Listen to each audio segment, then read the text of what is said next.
নমস্কার বন্ধু, garden view tips চ্যানেলে আপনাকে স্বাগত। আমি রাজু, আর আপনারা দেখছেন আপনার প্রিয় YouTube channel garden view tips.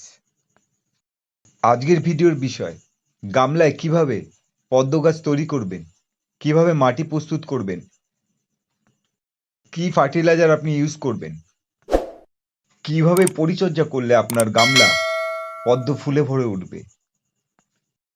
ভিডিওটি যদি আপনাদের ভালো লাগে তাহলে লাইক করবেন, কমেন্ট করবেন আর সাবস্ক্রাইব করে আমার পাশে থাকবেন।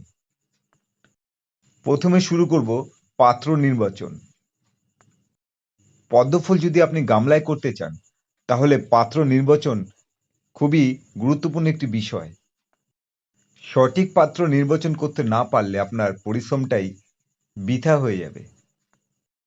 পদ্মফুল যদি আপনি গামলায় করতে চান তাহলে আপনার গামলার সাইজ হতে হবে 12 ইঞ্চি গভীর আর চওড়া হতে হবে 20 থেকে 22 ইঞ্চি। এর পরের স্টেজ হলো মাটি প্রস্তুত করা। এমনভাবে মাটি আপনাকে প্রস্তুত করতে হবে যাতে জল ধরে রাখতে পারে। আপনাকে যেটা করতে হবে, 2 থেকে 3 ভাগ এঁটেল মাটি নিতে হবে আর তার সাথে নিতে হবে বালি 1 থেকে 3 ভাগ। এর সাথে মিশিয়ে নেবেন 1 বছরের পুরনো গোবর সার। গোবর সার না থাকলে নেবেন ভার্মি কম্পোস্ট। এই উপাদানগুলি আপনারা একসাথে মিশিয়ে মাটি প্রস্তুত করবেন। আপনার গামলাটি এই মাটি দিয়ে ভরাট করবেন 6 ইঞ্চি গ্যাপ রেখে।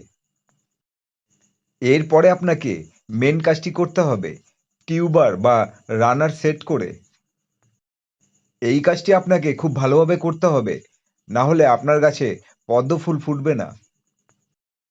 টিউবারটিকে আপনি এমনভাবে মাটির মধ্যে রোপণ করবেন যাতে কন্দটি মাটির নিচে থাকে এবং অঙ্কুরগুলি জলের ওপরে থাকে। এই কাজটি আপনাকে একদম নিখুঁতভাবে করতে হবে। এরপরে আপনি গামলাটিতে জল দেওয়া শুরু করবেন।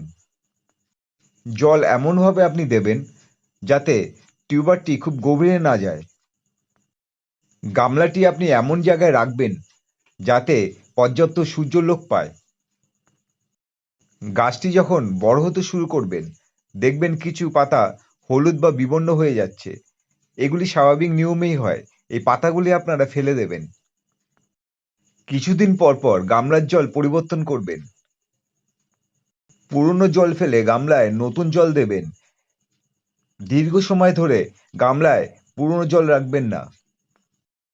সবশেষে বলবো আপনাকে কি ফার্টিলাইজার আপনি ইউজ করবেন।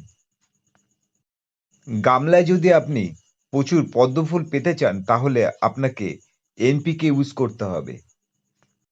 আপনাকে দিতে হবে নাইট্রোজেন, ফসফরাস এবং পটাশিয়াম। এনপিকে 19-19-19 আপনি ইউজ করবেন। আপনি কিভাবে ইউজ করবেন, কতদিন ইউজ করবেন?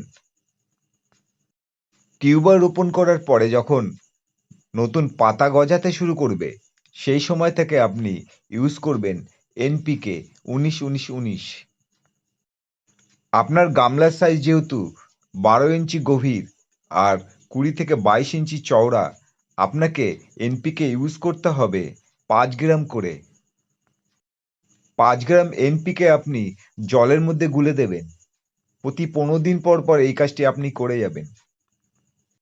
আপনি যদি সঠিকভাবে এই কাজগুলি করে যেতে পারেন, কিছুদিন পরেই দেখবেন আপনার পদ্ম গাছে কুঁড়ি আসা শুরু হয়ে গেছে। ঠিক এই সময় আপনি গাছে দেবেন মাইক্রোনিউট্রিয়েন্ট। আপনি মোমোমিন বা অ্যাগ্রোমিন গোল্ড ইউজ করতে পারেন জলের সঙ্গে মিশিয়ে। এছাড়া আপনি সিউইড এক্সট্রাক্ট আপনি স্প্রে করতে পারেন ফুলের মধ্যে। এইভাবে যদি আপনি কাজগুলি সঠিকভাবে করে যেতে পারেন তাহলে আপনার গামলায় প্রচুর পদ্ম ফুল ফুটবে। ভিডিওটি আপনাদের কেমন লাগলো অবশ্যই কমেন্ট করে জানাবেন। আজকের মতো ভিডিওটি আমি এখানেই শেষ করলাম। আপনারা সবাই ভালো থাকবেন।